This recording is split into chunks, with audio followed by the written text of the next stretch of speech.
ভারত, ভুটান ও নেপালের সঙ্গে বাংলাদেশের ত্রিদেশীয় বাণিজ্যের অন্যতম প্রধান প্রবেশদ্বার লালমনিরহাটের বুড়িমারী স্থলবন্দর।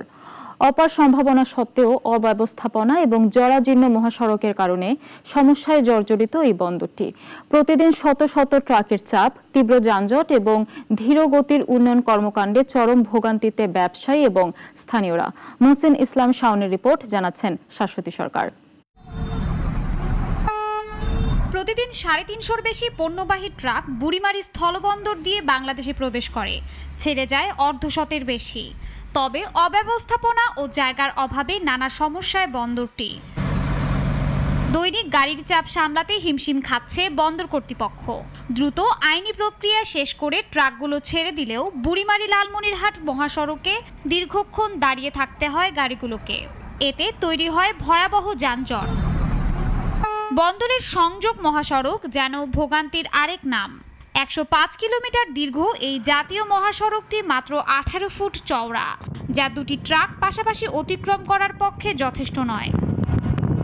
এর উপর সড়কটিতে রয়েছে ৩২টি বিপজ্জনক বাঁক এবং ১১টি লেভেল ক্রসিং।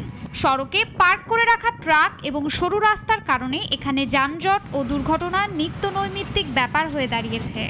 ছোট রাস্তা, যানজট, গাড়ি ঘোড়া বেশি, চলাচল করতে খুব কষ্ট।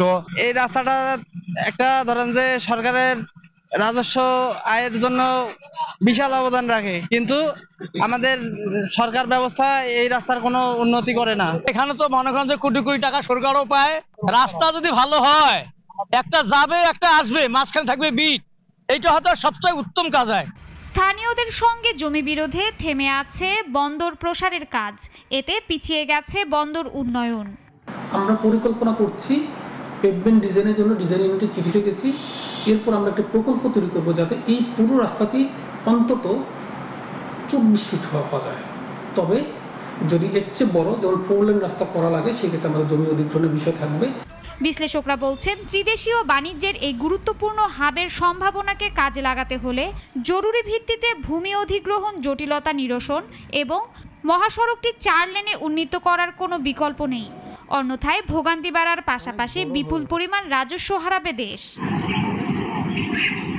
শাশ্বতী সরকার, নাগরিক।